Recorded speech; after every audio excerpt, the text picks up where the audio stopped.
And we're live. What's going on, everyone? It's Talks with Kenny here. Today will be episode 41. Got a lot of stuff to cover today. Today won't be no deep dive into any videos. I kind of just want to react to straight news.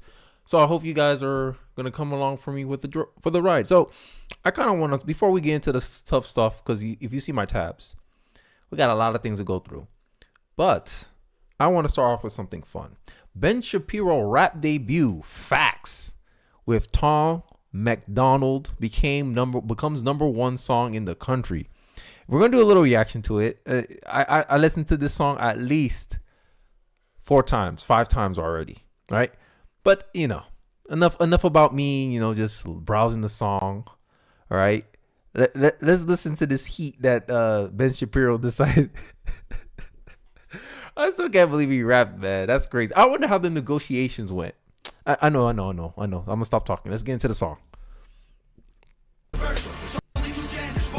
They can't cancel my message because I'm the biggest independent rapper in the whole freaking world. Claim that I'm racist, yeah, alright. I'm not ashamed because I'm white. If every Caucasian's a bigot, I guess every Muslim's a terrorist. Every liberal is right. I don't want to talk to folks who don't get it. Go woke, go broke, no hope, it's pathetic. Pro-choice, pronouns, pro-love, you're progressive. But you ain't pro-gun, no one to protect it. Where the American flags at? Remember when people would hang those? They've been taken down, they all been replaced with BLM flags or a rainbow. This ain't rap, this ain't money, cars and clothes. We ain't selling drugs, we ain't gonna overdose. We ain't pushing guns. Yeah, I was trying to pause it for a while. One thing I can appreciate about the lyrics, he's rapping about stuff that, like, you go from value system. He's talking about, hey, I don't want to make your son a thugs, and I don't want your daughters to be, hoes. Bars. Hey, bars. This is just bars. Come on, guys. Hey, look, I gotta appreciate it. I gotta appreciate this video. This video is pretty, like, guys, you don't understand how many times I listened to this song. Right, before I go back into the video, let me do some let me look at the chat. Mike says, hey Kenny, how is it going, man? Going good. I hope you guys have a blessed week, a good week. Jonathan Field says, hey Kenny, saving the video for later watch. I will have to go out for a few. Hope you're doing well. Hope you're doing well as well. Jonathan Fields, God bless. And I think that's about it. So let's get back into this video. We won't turn your sons into thugs or your daughters into hoes. I don't care if I offend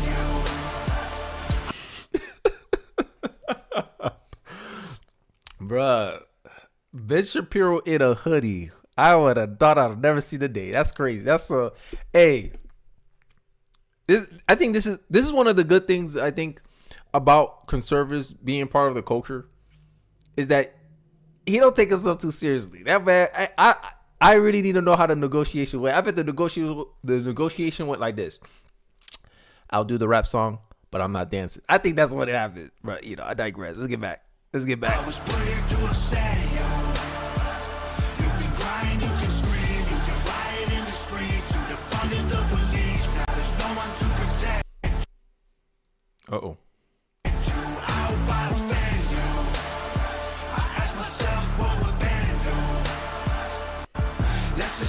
What would Ben do? Oh my god. Hey, one of the best bars, I think, one of the best lyrics of the song, I think it was, oh no, it's Ben. I prefer Ben's part. Ben's part was pretty funny. He said that my money is fat like Linzo. I think my money's like Linzo, it's fat. I forgot how it went. Actually, let's refresh.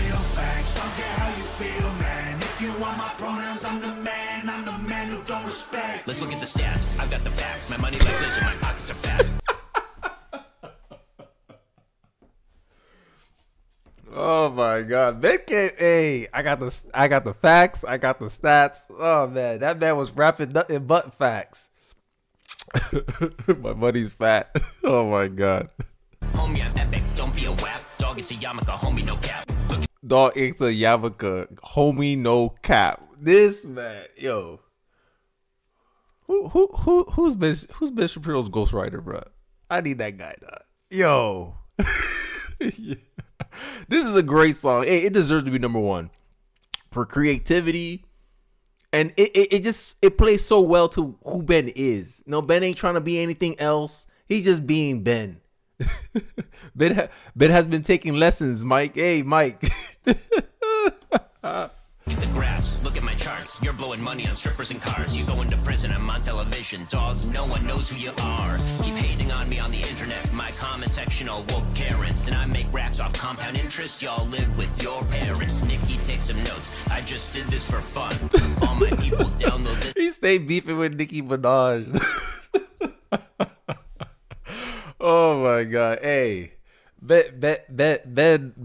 part of the culture, guys. This guy. Let's get a billboard #1. This ain't rap, this ain't money, cars and clothes. We ain't selling drugs, we ain't gonna overdose. We ain't pushing guns, ain't promoting stripper poles. We won't turn They ain't pushing guns, but they pushing what? Stripper poles? Come on, guys. Come on, man. The bar, like, he ain't, it's not even a negative message, bro. It's just like, yo, I'm pro-gun, pro-life, all the conservative values that you can want. And he didn't curse, not that I can remember. And they literally criticizing why you blow all your money on strip clubs. Yo, these guys. your sons into thugs or your daughters into hoes. I ain't turning your son into thugs. Your sons ain't thugs and your daughters ain't hoes. Look, I gotta go back to the Ben part, bro. I'm sorry. Hey, I know. It's been out for a while. I'm pretty sure a lot of people saw most of the song already. I'm going back because the Ben part. Hey, look, I ain't gonna lie. That's my favorite part of the song. I don't know. Hey, let me know. Let me know what's your favorite part of the song, guys. I'm curious because Ben's part is my favorite part. We won't turn your sons into thugs or your daughters into hoes. I don't care if I offend you. I was put here to upset you.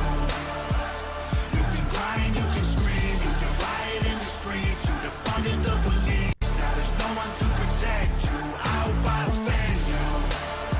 I ask myself, what would Ben do? What would Ben do? Let's just keep it real facts. Don't care how you feel, man. If you want my pronouns, I'm the man. I'm the man who don't respect. Let's look at the stats. I've got the facts. My money like Lizzo, my pockets are fat. Homie, My I'm buddy, don't be a whack. my buddy's like Lizzo. My pockets are fat. There you go. I love the Ben rap most. Exactly. Hey, come on. This is culture, bro. This is If this is the kind of thing conservatives need to be more of. Like, we need to just be part of the culture, right? Because end of the day, if we don't participate, we're gonna be left in the background, right? It's not enough to be like, oh, we don't need to worry about the culture. No, we got to be a part of the culture because the culture is one and the same. All right, and I think this is a great thing that Ben did. Right? He joked around. I remember he did an interview with Tom, and they joked about it, and he made good on his promise. I don't know. I wanted to, break it up because, we after this we're gonna go into some serious political stuff. I wanted to open up, with some fun, let's chill for decompress because we got a lot of serious stuff to talk about from here. The border, mental health, cultural stuff. Like let's decompress a little bit. I think it's Friday. We all can use time to relax. Let's get back. I let Ben ride, bro. Let that man cook.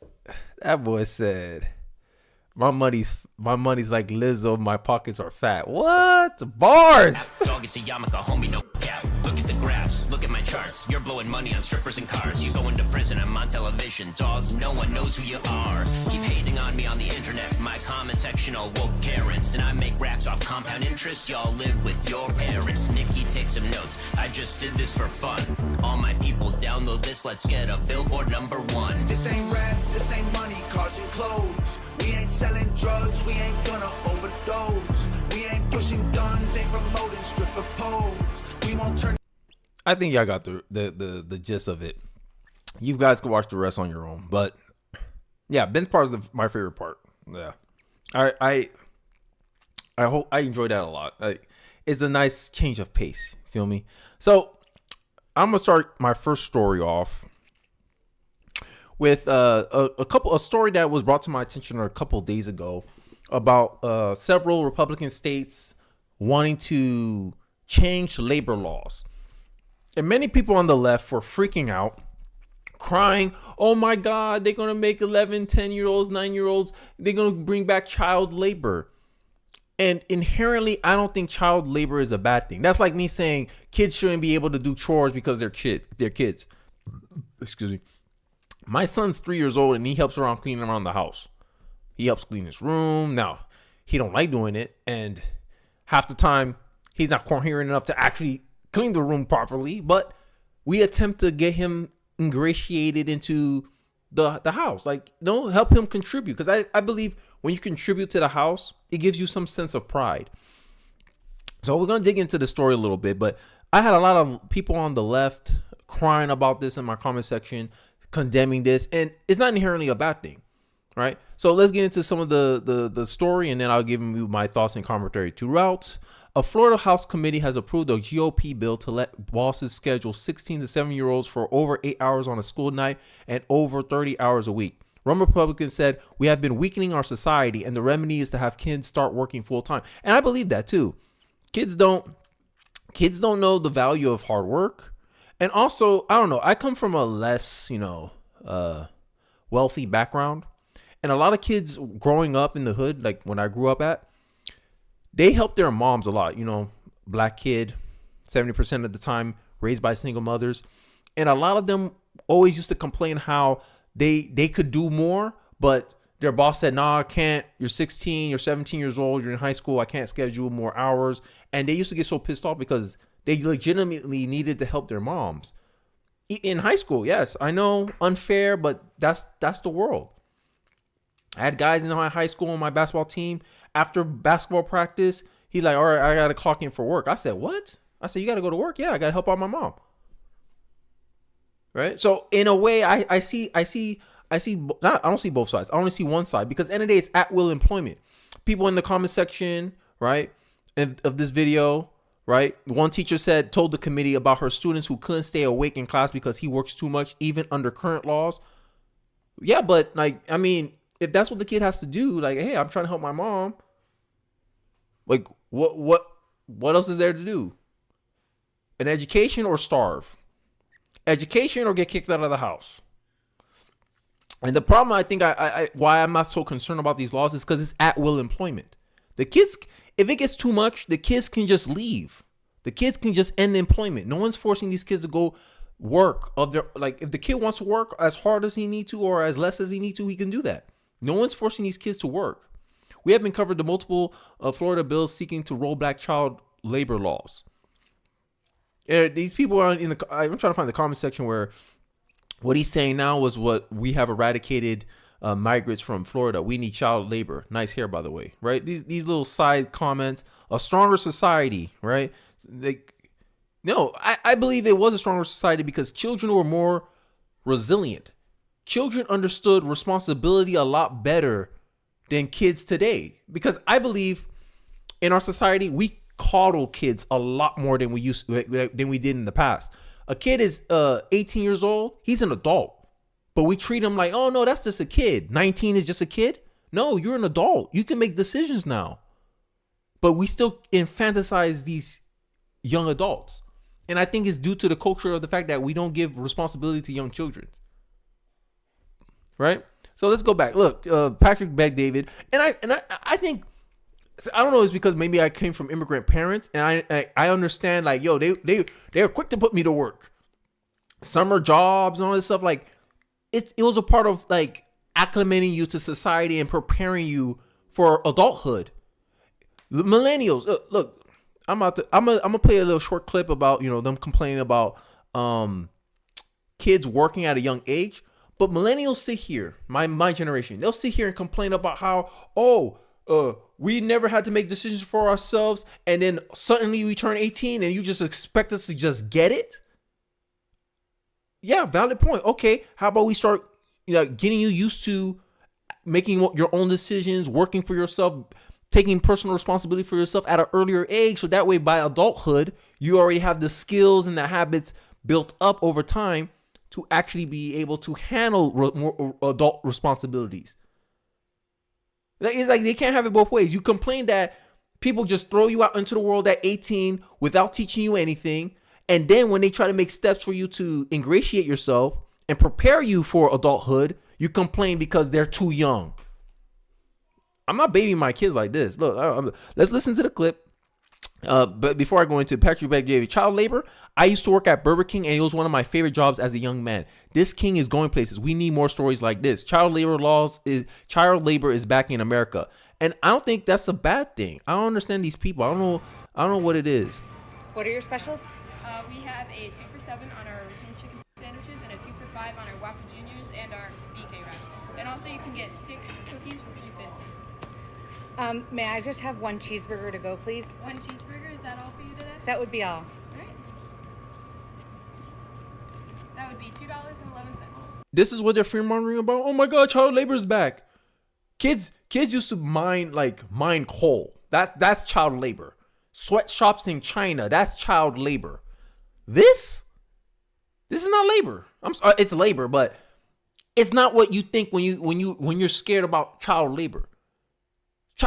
Kids used to help their parents farm land. You don't think that's harsh? You don't think that's child labor? Chores in the house is child labor. Telling my son to go mow the lawn, that's child labor. You're gonna be like, oh my God, look at this mean black man. He making his poor mixed race son mow the lawn in this hot Florida sun. Bro, if we don't train kids to understand how to handle responsibility, when are we supposed to handle when are we supposed to teach them? Until they're 17, 18? They already got this habit of, oh, I don't have to do anything. I don't have to contribute. I don't have to do anything. I don't have to contribute. And then again, they go into the real world with this mindset. And then this is how you get these socialists that we got today. They're sitting here entitled, expecting everyone to do everything for them. There's news stories now that there's Gen Z adults going to job interviews with their parents. Yo, when you get a job at a young kid, I think it preps you for personal responsibility. This guy, look at him. He looks stressed out to you. Bro, I knew kids, they couldn't wait to get a job because they wanted to know what it was like to make their own money. I remember when I was his age, I used to buy Gatorade, like a pack of 12 for like $14 or something. And I would sell like it was 24 Gatorades, and I used to sell each of those for $2 to try to turn a profit. Those are the kind of things I was doing as a kid. This is a form of experimentation where kids get to understand how reality works. If you don't acclimate a kid to reality, when they turn into adult, they think reality is, oh, I don't have to sit. I need someone to take care of me, because we have coddled our kids too much, and they wonder why. Oh, my kid's a socialist. My kid feels like he's entitled to everything. This is why, because we don't push them out into the world to, hey, go make a name for yourself. Go make some money for yourself. Learn the value of $1. Instead, we want to treat them like princes and kings. Oh, you're too good for that. You're too good for a McDonald's job. Mommy got you. I don't know. I just think we're overcalling children nowadays in our modern culture. But you guys can disagree with me here. $2.11. It's $1.99 plus tax, ma'am. I'm sorry. Cheeseburgers at McDonald's used to be 69 cents when I worked there for my first job. Oh. Hello. Yeah.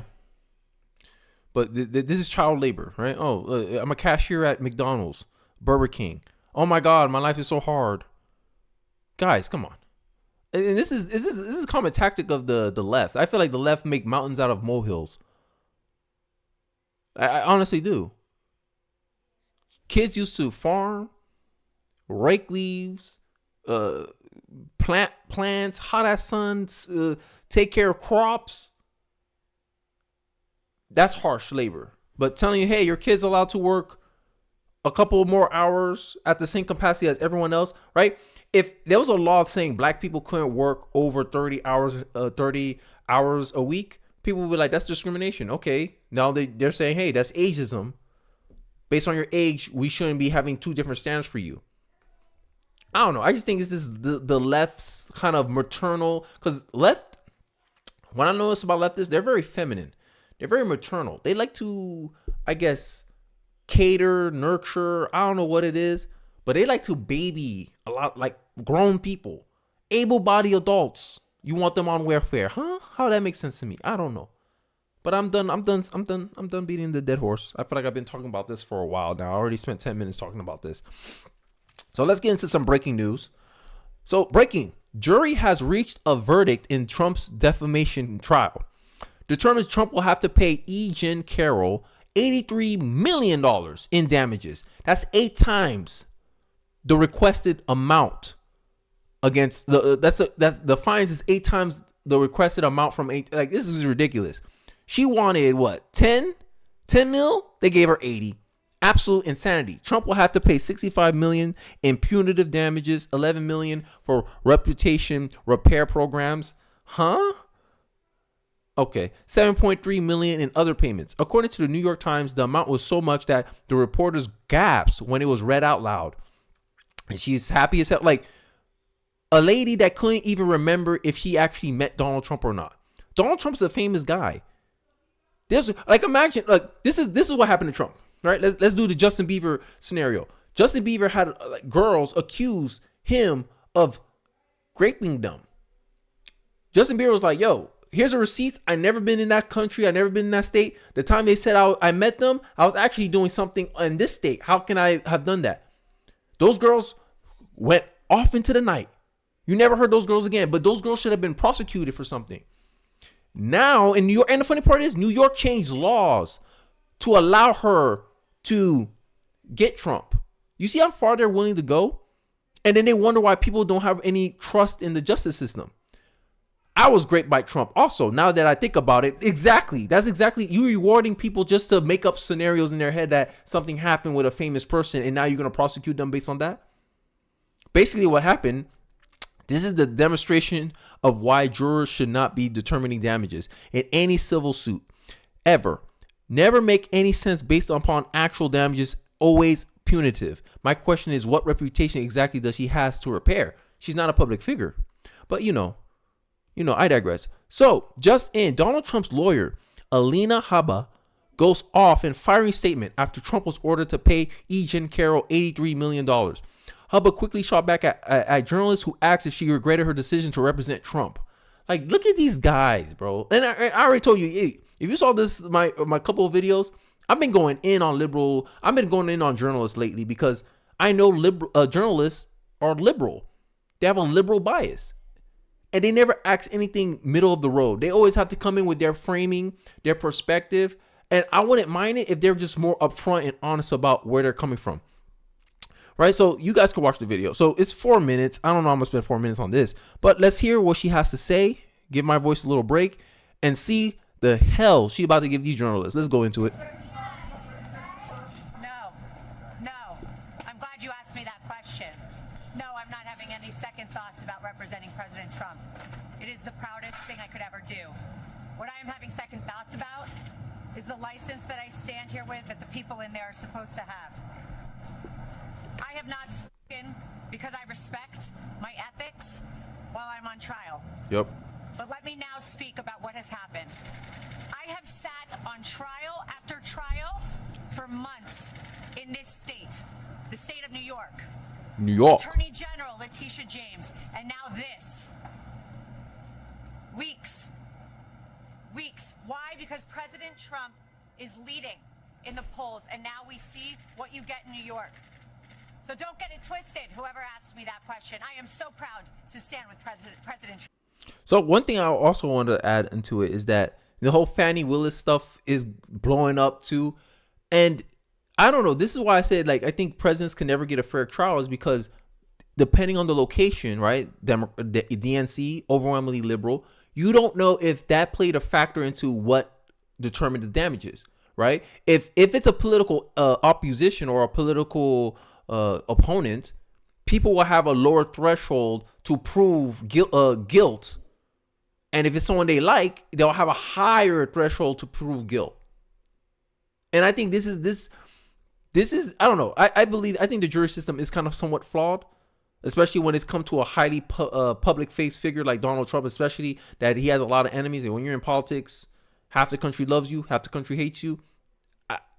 I think the bar should be set higher. I don't know. I think there should be a higher bar than just, we think there was a possibility, and we believe her more than we believe Trump. Like they cannot deny that somebody's playing a part into it. And recently, PBD, Patrick Bet-David, he exposed that the judge that's presiding over Donald Trump's case, he dismissed Epstein's case that was brought in front of him. That same judge, the same judge that charged Donald Trump with $83 million in fines, he let Epstein go without trial. So this is the kind of bias that I'm talking about. I don't know. I just think there's going to need to be a lot of reforms done in our institutions. But I digress. Let's get into it. I'm kind of invested now. Trump. But I am not proud to stand with what I saw in that courtroom. I'm not finished. Let me just finish and I'll take questions, please. Got him. Before I walked into court, that judge decided that every single defense President Trump had, we were not allowed to raise in front of the jury. Wow. It is in writing, and I encourage the journalists, the real journalists, to take the minute to look at his orders. Imagine that. That's skewing perception. It's like you're looking for an outcome rather than actual justice. Right? And this should be the ideal. What is the standard? What are we looking for here? Are we looking for actual justice, or are we looking to prosecute somebody? We're looking for a conviction. Because this is one of the reasons why I think the criminal justice system can use some reform, is the fact that prosecutors are not worried about, hey, is this person actually guilty and I'm actually going to prove that he's guilty. They're more worried about their record. Oh no, I'm not. I'm trying to keep my percentage. I'm trying to keep my percentage at 90% conviction rate, regardless if he's actually innocent or not. I'm gonna find something to make him guilty. Show me the man, I'll show you the crime. That's how prosecutors are operating on. And I think there needs to be a shift of incentives in the justice system to focus on justice. Hey, how correct, how close to probability have you been proven to validate the person? Like, I think this is how it should go. If a prosecutor comes in, he say, hey, you're guilty of this. Have you done, like, let's see if you did this. Have you done this? Yes. Okay, you're guilty of this. Here's how you're guilty of this, because you showed up at this time, at that time, and the defense come in. Nope, he wasn't, Your Honor. There needs to be some common goal. Instead of the prosecutor and the defense being like enemies, like this is a battle of wits, they should take it as, no, this is a collaborative effort where we're going to vet to see if this person is truly innocent or guilty. But that I feel like that's too much to ask at this point. I think it's not practical. So right now, the prosecutors are worried about prosecuting people, getting their records up. Ask Kamala Harris. She put a lot of black people in jail, but black people still voted for her because she looked like a black person. I digress, guys. I'm done rambling. Let's get back into the video. There was no proof, and I couldn't prove that she didn't bring in the dress. There was no DNA. There was no expert. My experts were denied. 2 of them. Wow. 2 of them were denied to come in. Rigged. They didn't let me bring up that Reid Hoffman funded Miss Kaplan. And you know what we got in there? That my witness, who was her friend, who said that she is a drug addict and the drug addict is herself. That friend, I found out in there, was paid for by Miss Kaplan's firm, and that is disgusting. Wow. That is a violation of everything I stand for, and that is why I stand with Trump. And that is why so many Americans are so proud that he is running again and so excited to run to the ballot box. But don't get it twisted. We are seeing a violation of our justice system. Ladies and gentlemen, you are not allowed to be stripped of every defense that you have. Exactly. And this goes to, like, you know, I always felt like when people complain about corruption, some of the most corrupt justice systems are like democratic strongholds. I honestly believe that. Right? You see what's going on. Like, I forgot the guy's name, the white guy, the Marine. I think he's still being prosecuted. But if a man shoplift, kill somebody, hurt somebody, assault someone, he's out the next day. Like, what kind of backward system are we dealing with today? And this is the effect of tribal politics, political tribes, ideological tribes. This is what's going on. Rules for thee, but not for me. Oh, this action's bad until my guy do it. Then it's like, oh no, you see, you lacking nuance there. It's always nuance when it's their guy. But when it's your guy, no, he meant to do that. It was no mistake. This was intentional. hold you in a higher moral standard than they hold themselves. And then they want to sit back and pretend that they're the good guys. Ugh, asinine. Let's go. You are not allowed to be told that you can't bring it up. And imagine a point where a judge tells the lawyer before your client, the former president of the United States, wow, the leading candidate and obvious nominee for the Republican Party, before he takes the stand to defend himself, Ms. Haba, tell me the questions you're going to ask in court and tell me exactly what he's going to respond. And then edited my questions, edited the response he was allowed to give. And guess what my client did? He took the stand. He abided by the rules of this corrupt system that I have seen. We will immediately appeal. We will set aside that ridiculous jury. And I just want to remind you all of one thing. I will continue with President Trump to fight for everybody's First Amendment right to speak. Yep. Everybody's a right to defend themselves when they are wrongfully accused and to be able to say, I didn't do it. And to double. Isn't this what happened to Jonathan Majors, I believe? Some lady said he did something. He didn't do anything to her. I guess he put her in the car. He restricted her and he put her in the car. He tried to get away from her and they still prosecuted him with something. This is what y'all do in New York? I'm scared to go to New York. I ain't gonna lie, dog. I feel like you get prosecuted with something if you don't know the right people, if you're on the wrong end of their ideological bias. Oh, it's a wrap for you. It's guilty till proven innocent over there. And that's how the framework it seems like they're doing with Trump. Craziness. I digress. Hey, I kind of into this video. I kind of want to see the rest of it. So let's finish it off. And triple and quadruple down and say this is wrong. This is wrong. But we are in the state of New York. We are in a New York jury, and that is why we are seeing these witch hunts, these hoaxes, as he calls them. And this is another one of them.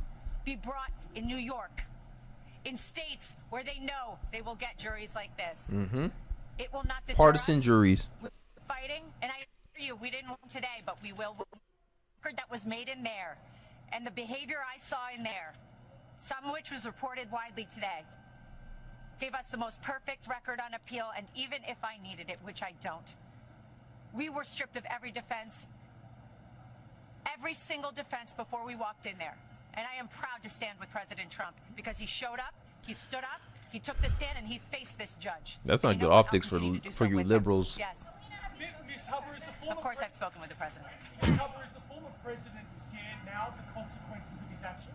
The former president does not live his life in fear, as you've seen every single day. The former president and probably future president will continue to fight for Americans. Thank you very much, everyone. Even the question this guy asks, do you think he's fearful of his the consequences of what? Speaking out against liberal media?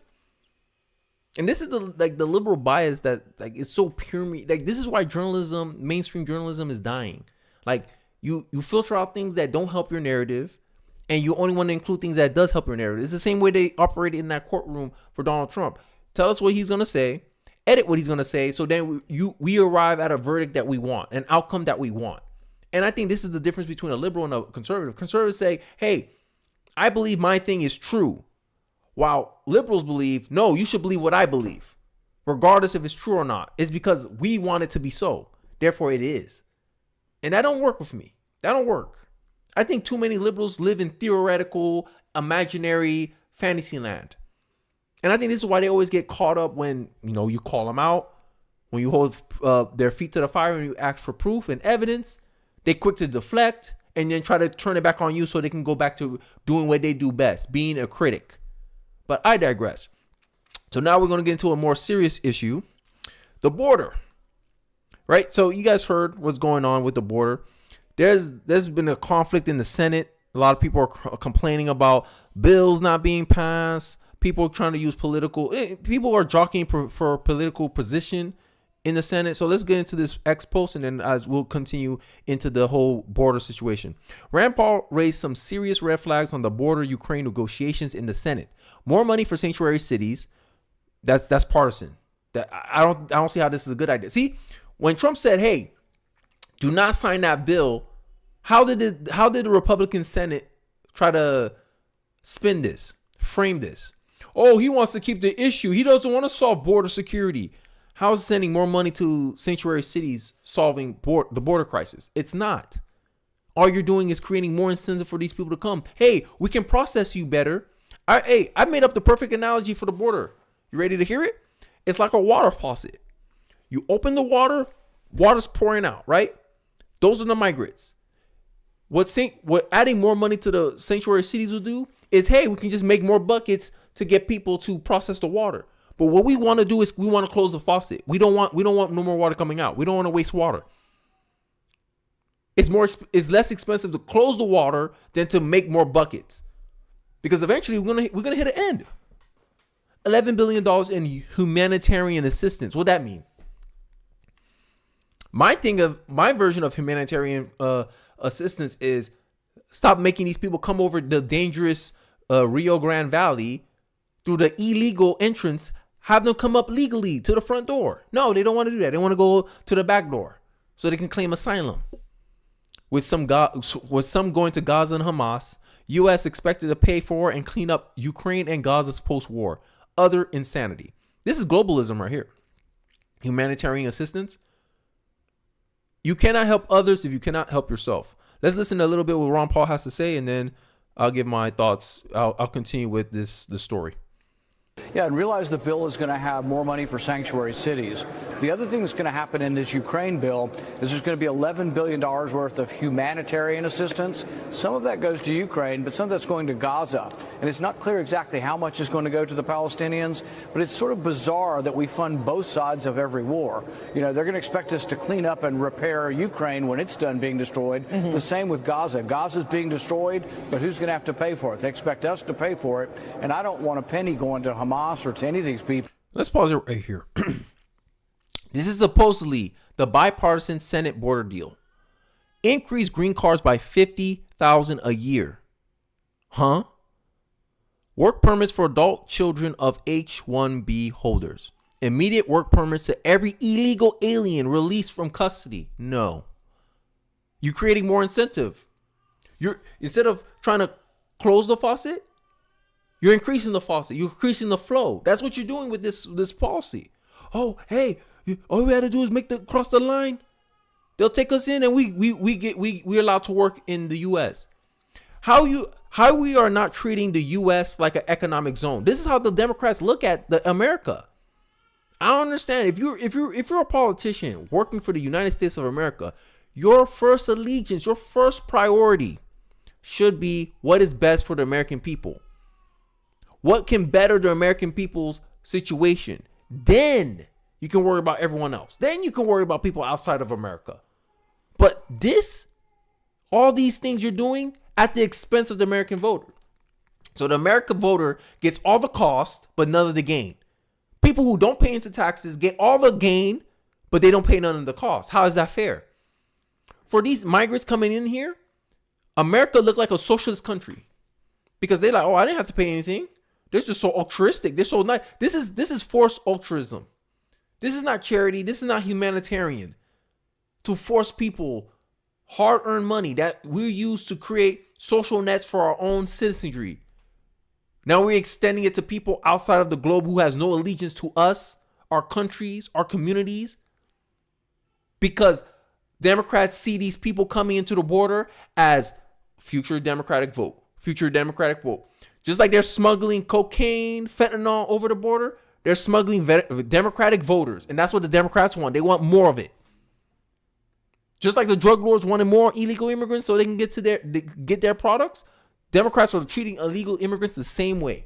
Ah, there you go. Another Democratic voter just came in. 50,000. How many encounters?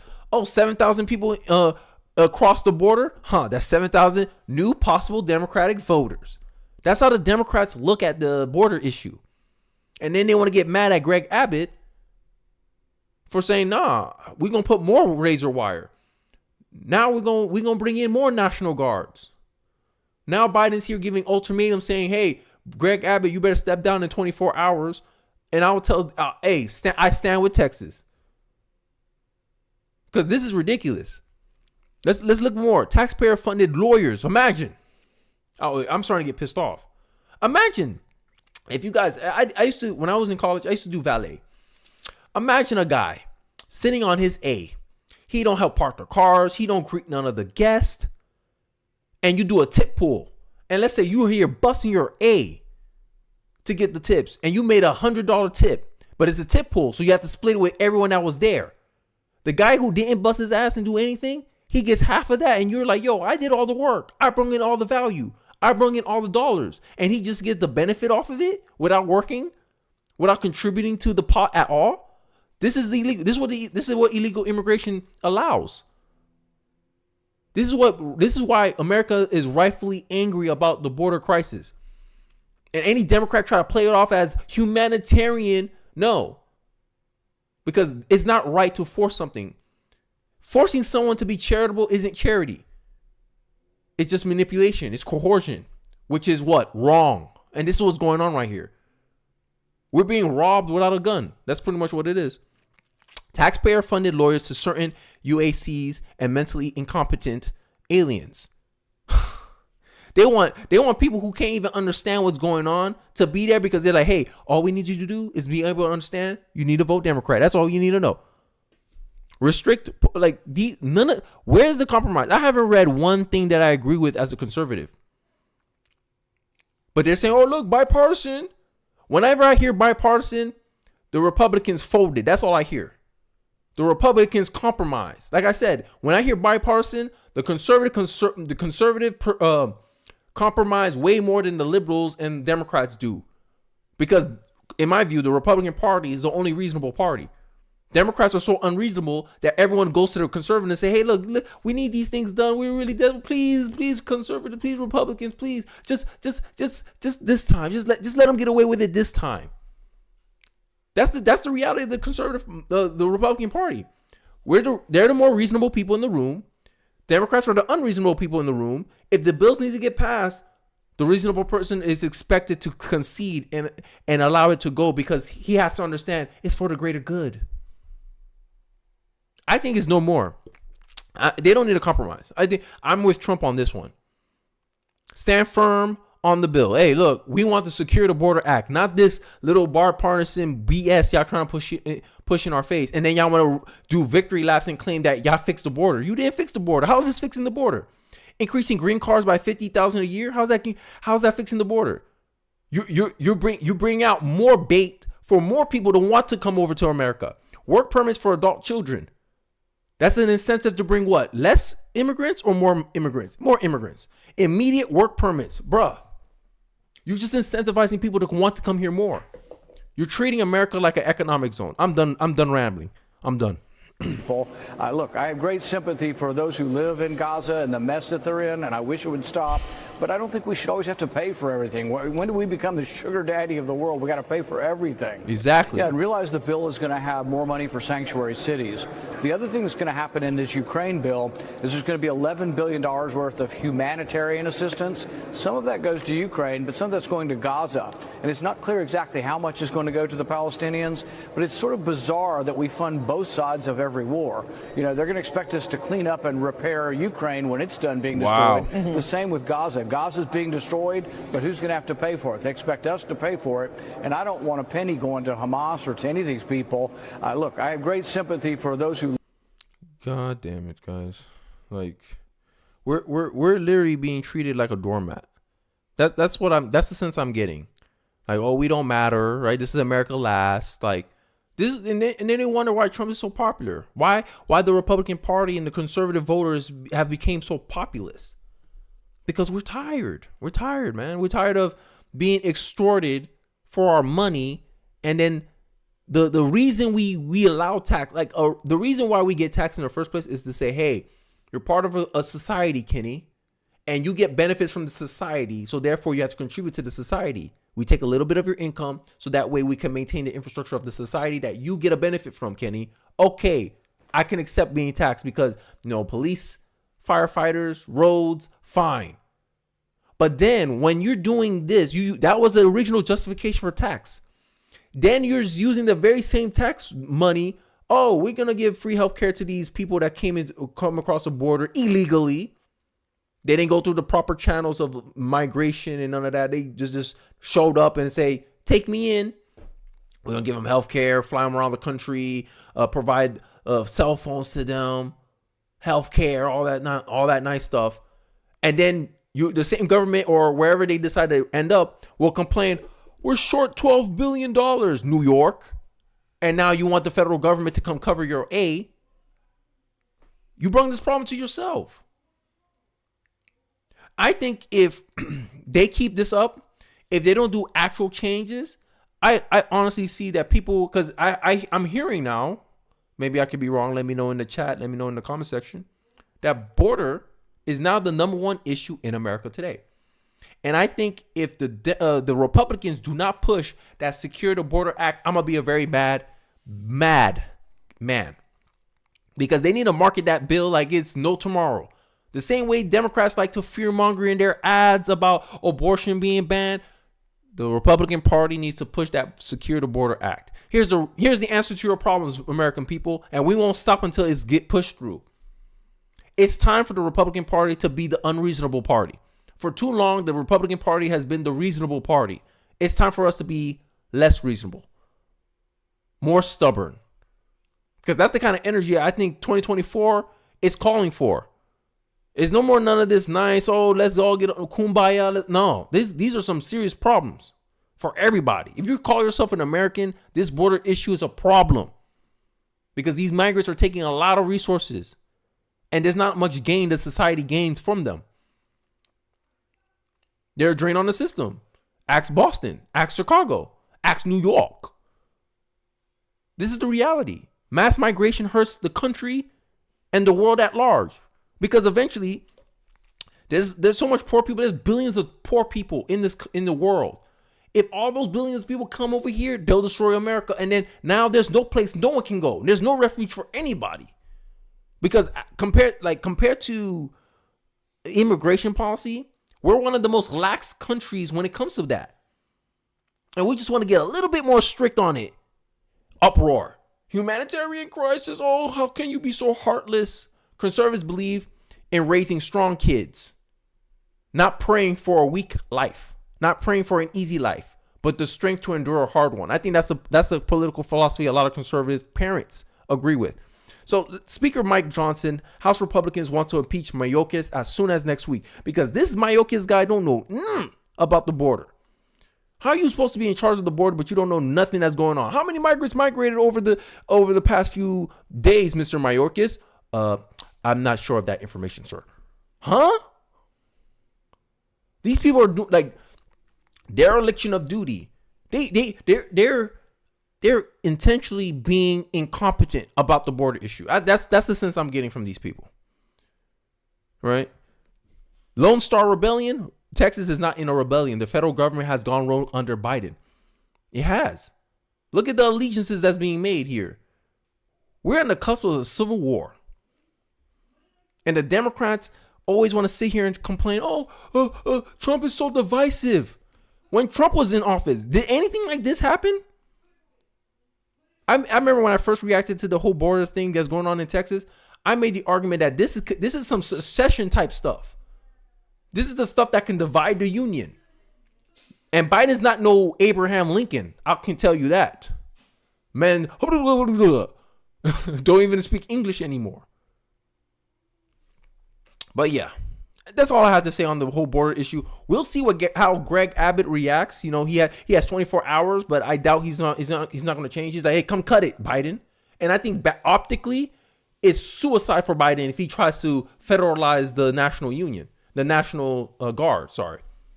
So hey, what's his name? Biden's in a lose-lose situation over here. So I want to go into a quick snippet about race and culture. Now, here I made an X post, and if you haven't already, follow me on Twitter. You know, a shameless plug here. But I said something about reacting to something saying that there's a paper out going around that reading is white supremacy. Yes, you heard me correctly. Reading is considered white supremacy, guys.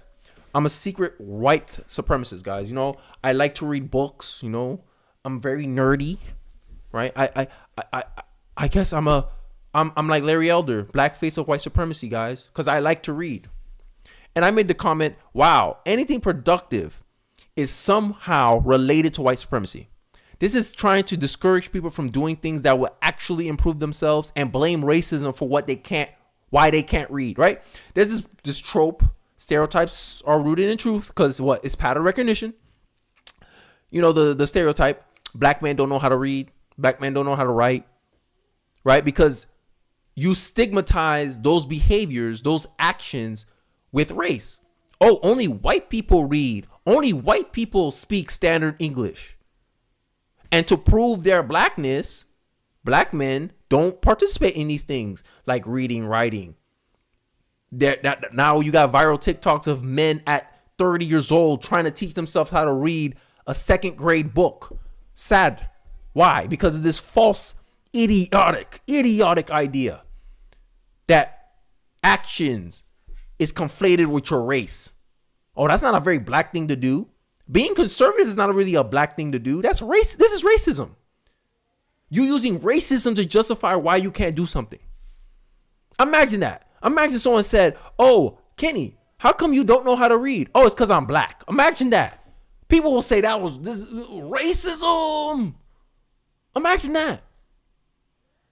Reading is white supremacy. What kind of clown world we live in today? And then people wonder why black people are failing in education. This is the kind of thing they get exposed to. That's the kind of messaging that black culture gets exposed to. And they want to say it's systematic racism. No, it's culture. A culture that lets you accept saying that, "Oh, I don't know how to read because I'm black." Reading is white supremacy. "Oh, you like to read? Huh? You trying to act like a white boy. Oh, you speak proper English? You trying to be like a white boy." That's racism. I'm not trying to be like anybody. I'm an American. The official language of America is English. And as a citizen of this country, I have to know the language of this country. Duh. If I was Chinese, I'll be speaking Mandarin. Duh. But no. For some reason, because of the color of my pigmentation, I'm supposed to be like, "What it do, shawty? What how you going?" Sometimes they mumble. I don't know what it is. You know some black people.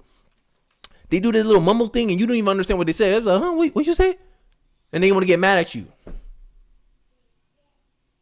This is the bigotry of low expectations. Because I have high expectations for myself, and I have high expectations for my sons, my wife, my family. Because end of the day, your expectations, like Thomas Sowell did a study that there's a stat that says firstborn children are more successful than secondborn, thirdborn plus. Firstborns are usually the most successful child that you have in your family. And Thomas Sowell made the correlation that it may be due to the expectations that's placed on the oldest child. The eldest child is around adults more than he's around kids, so he learns faster. That's a learning head start. He gets acclimated to adulthood a lot faster because he's exposed to adults at an earlier age. He gets more responsibility compared to the other groups, kids in the later orders, because he's responsible for them. So he has a chance to test out leadership skills. Expectations are usually higher for the oldest because he's seen as the example for the rest of the kids. So there's high expectations for the firstborn to be successful because he set the example for the rest of the kids. And I'm saying, hey, black people, let's not wait for other groups of people to have expectations for us. Let's not wait for other groups of people to help us. How about we change the narrative about ourselves first? How about we start holding each other to a higher standard? Hey, moving forward, black men, we learn how to read at third grade level at 7 years old. Let's do the actions. The same way that black people like to do time invest time in making their son at 7 years old. He's the number one running back in the Pee Wee football.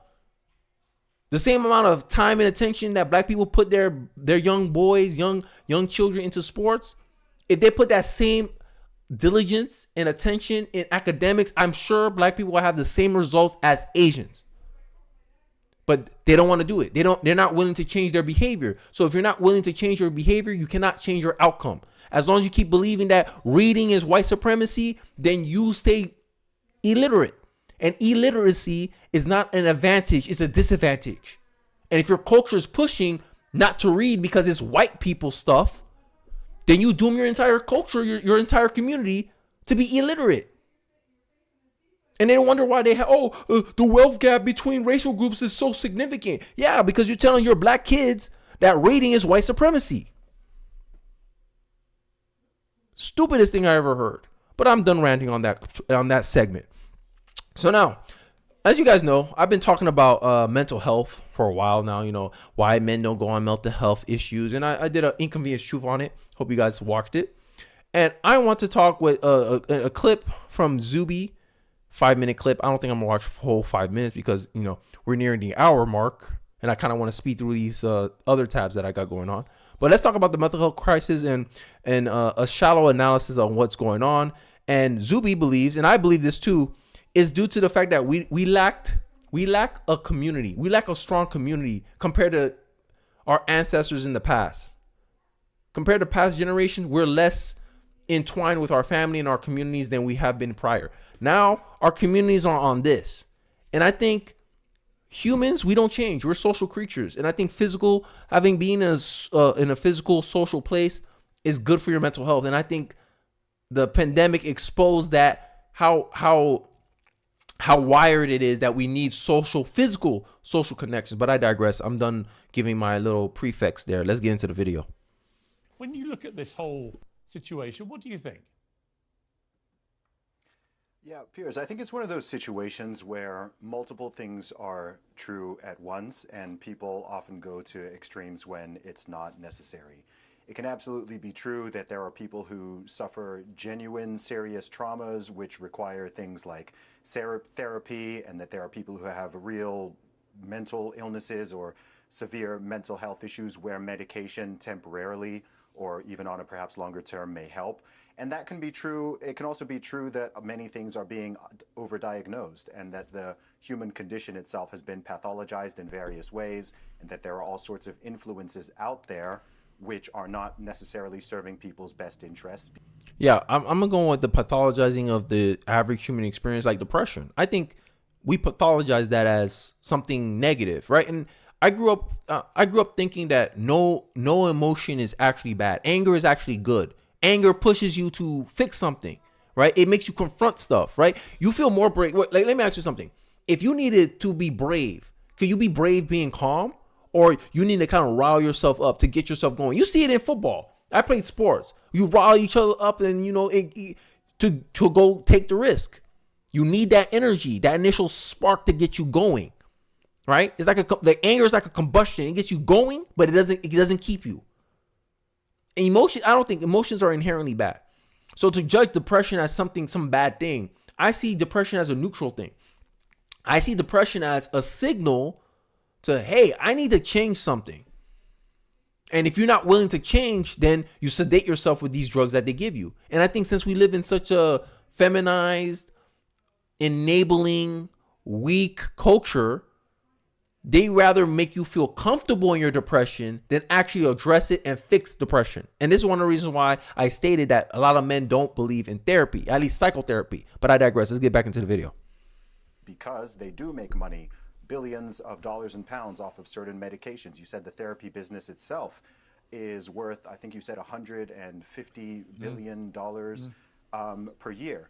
And so there are very misaligned incentives here. But I do think that one thing that happens with a lot of these conversations is people are very willing to talk about the symptoms, but as a society, we don't often go deep on what some of the causes are. Yep. We'll talk about mental health, we'll talk about depression and anxiety, but there won't be a lot of talk about the family situation and the households that people are growing up in, their friend social networks, not online social networks, but their real social networks. Exactly. Are they part of a church? Are they part of strong communities? What are their beliefs? What's their physical health status? Physical and spiritual health are connected to mental health. So similar with many other issues, we talk about everything at the symptom level and try to find a pill or a potion or a therapy that is going to work for everybody. And this is a comment I made in the debate with Ben Shapiro and Destiny. Destiny worries about like immediate things, short-term things. And conservatives, I noticed that we tend to think on more long-term, like a longer time span than liberals. Liberals looking for, how can I immediately look like I did something good, treat the symptoms, but not treat the core problem, because the core problem, it takes time to realize that, but the reward is so much good. This is why delayed gratification there's a big correlation with your ability to delay gratification and success. Because if you're able to wean off the reward system, hey, the payoff, hey, I need an immediate payoff. If you're able to start all that craving for instant gratification, it sets you up for a bigger reward in the future, because you know how to turn down gratification. And that's an important skill that you need to be disciplined and focused on building the skills and the abilities and the attributes that actually set you up for even greater success than if you just took out the payout immediately. Right. And one of the focus I want to highlight is the stats that show, you can research this yourself. You can while you're watching this video, go look on Google who the least happiest people, who's least happy, liberal women or conservative women. Liberal women are the least happiest people in the world. And then liberal men come out a second. Then it's conservative women. Then it's conservative men. Actually, depending on the situation, if you ask, hey, how satisfied are you with family life? Conservative women report 60% satisfaction, while liberal women report like they're in the dumps. Like I think they're like 30%. Men are like 45, and then the liberal woman is like at 14%. Liberal men are like 19%. Conservative men are at 40, and conservative women at 60. When asked, are you satisfied with your family life? They ask about mental health. Liberal women tend to be, they have more mental health issues. They get diagnosed with mental health issues more. They go to therapy more. The evidence speaks for itself. I don't care about the rationalizations a lot of liberals are going to see this and try to put out. I'm looking merely at your outcomes. And I made a point. I might do a video about this, and I will. They did a study recently that came out that liberal parents, their children have higher percentages of mental health disorders, diagnosis than conservative kids raised by conservative parents. Why is that? And I think it's the sense of conservatives value family, gender roles, purpose, meaning, right? Community more, while liberals don't. Liberals are very individualistic. Oh, I want to move away from grandma and grandpa. Conservatives are like, no, I want to be where my family's at. If the conservatives have the means, hey, everyone live on the same block, because we value family, while liberals value themselves. And it shows. The results show for itself. Liberals are less happier than conservatives. They have more mental health issues than conservatives. Like the outcomes that these people of a certain ideological tribe produce, and then they still have the arrogance and the gall to sit here and try to tell you what's best for the world. Oh yeah, we should allow porn in schools. Huh? No, we shouldn't. I think from the social perspective, liberals don't have any credibility to really contribute to conversation. I think liberals come too much from an individualistic standpoint that they don't actually know what's actually best for large swath of people. That's just my argument, right? Because they're the least happiest people in the world. They have more mental health issues than anybody. Yet they want to try to give like advice about, oh, this is how you better your life, how you do it. If you were so happy, why aren't you showing that? Religious people tend to be more happy than non-religious people. Who's more likely to be religious? Conservatives. Like the things they push, feminism. Who's more likely to be a feminist? A liberal. What feminism teach? Put your family last, put your career first. Women finding satisfaction in that? Nope. Gen Z women are right now complaining about, why did we do that? Why did we fight for the right to vote? Now we have to work. No, I just want to be home. Nope. Can't take it back now. Now this is why feminism is trending out of popularity now. A lot of women on TikTok crying about how they got tricked by feminism. Who's more likely to be a feminist? A liberal woman. These are the things liberals push, but they think they have the solutions. This is the arrogance of liberalism, because liberalism is based on rationalism. Look up rationalism. You think you can come through the truth through reasoning, aka by theory, while conservatives believe in empirical knowledge, where You can only come to conclusions based on experience, proof, practical knowledge. That's the difference between a conservative and a liberal. Liberal love the theoretical. In theory, men or women are similar enough. Therefore, women probably can get the same satisfaction from work as men. Cap. Results show that was a lie. Results show that was unfounded rationalization. Your rationalization is wrong. You prove your theory, you test your theory in reality, and reality show you your theory is wrong. Men or women are different. Men or women don't derive the same pleasure from work as men do. But you think they changed? No. Liberals are the type of people to see that their theory failed on its face and double down and then try to find a different way of enacting the same policy. Well, maybe we now we account for a new factor. They don't want to give it up. And this is the problem. But I digress. I rambled a lot on this segment. So let's get back into the video.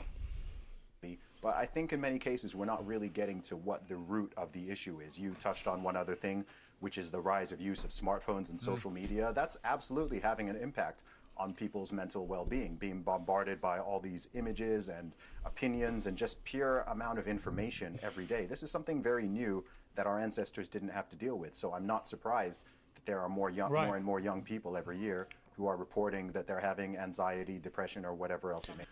Social media has proven to add more kids who there's a correlation with social media use and unhappiness. This is also why I think kids of conservative parents have less mental health issues than liberals, is because conservative parents are more likely to restrict or ban access to smartphones. It's popular in the conservative movement for conservative parents to be like, nah, my kid ain't having a cell phone until he's 15, 16. Hell, my kid's not having a cell phone until he's 18 years old.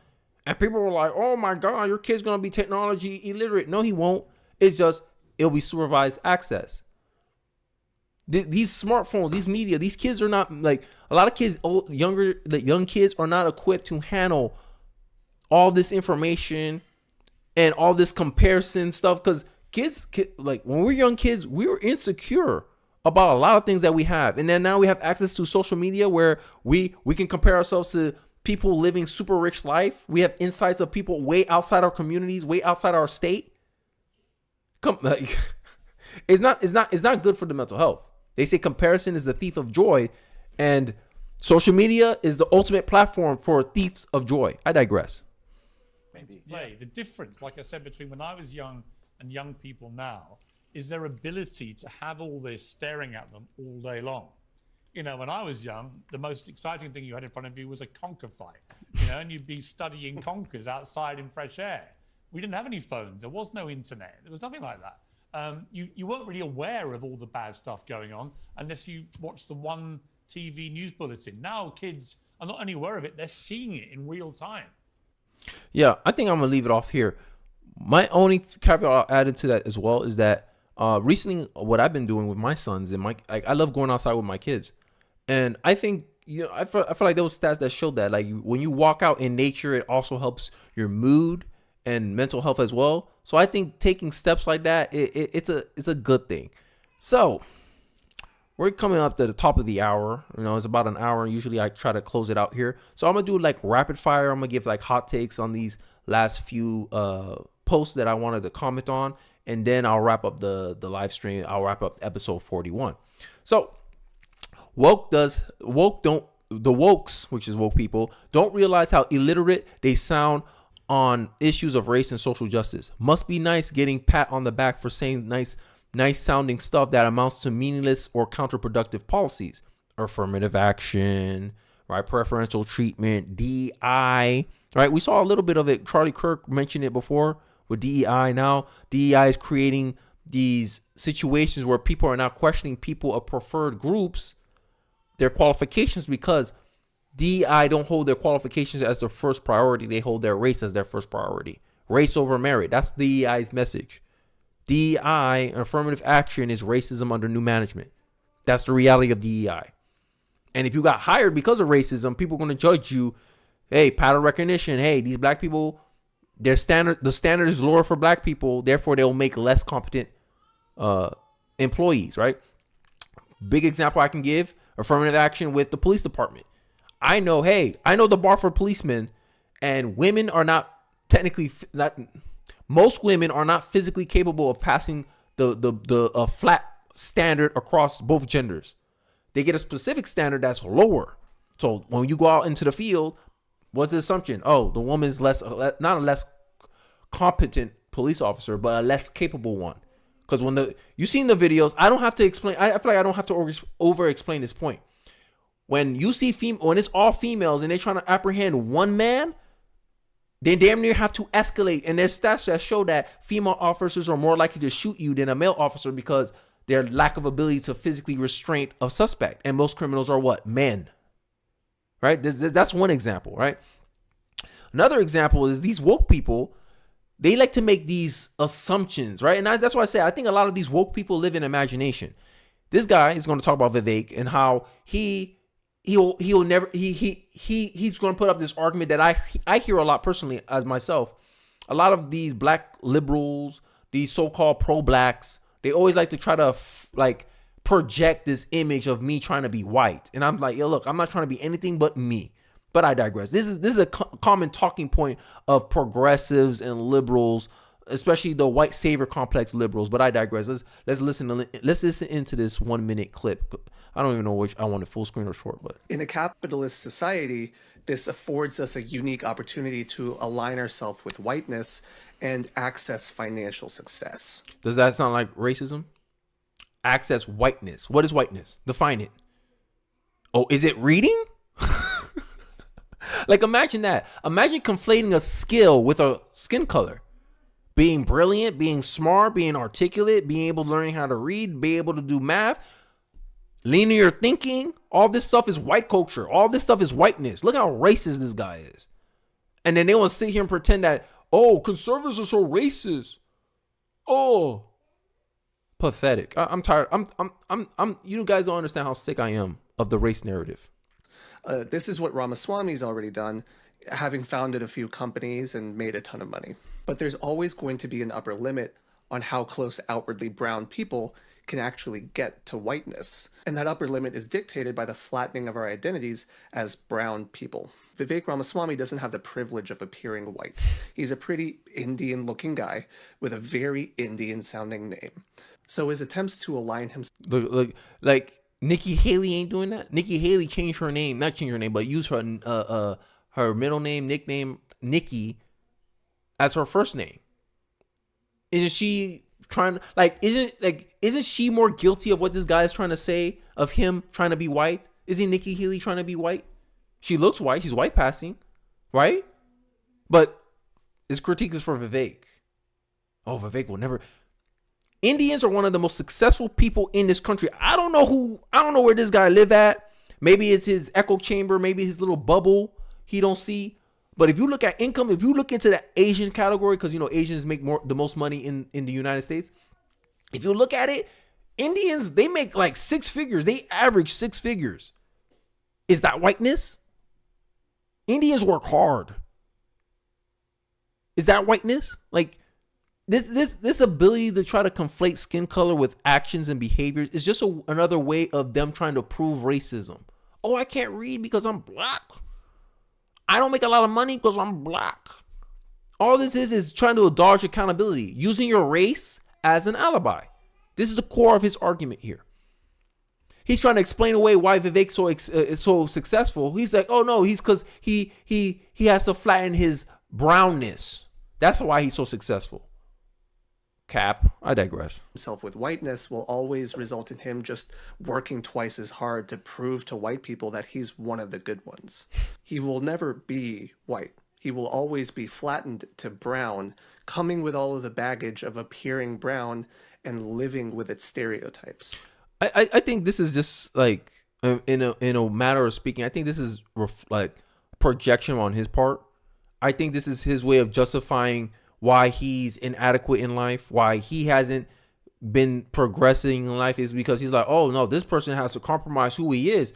I'm not going to do that. So it's a way of them to still virtue signal for why their lives are not at the same success, or they haven't really done anything with their life compared to another person that happened to look like them. Right? This is just, I feel like this is just a built-in excuse. Oh, Kenny's up here because he's trying to be a white man. He's trying to act white. Right? He's trying to act like a white guy. That's why he's out here talking. This is why he's grifting. That's the main accusation I get. I'm like, how I'm grifting?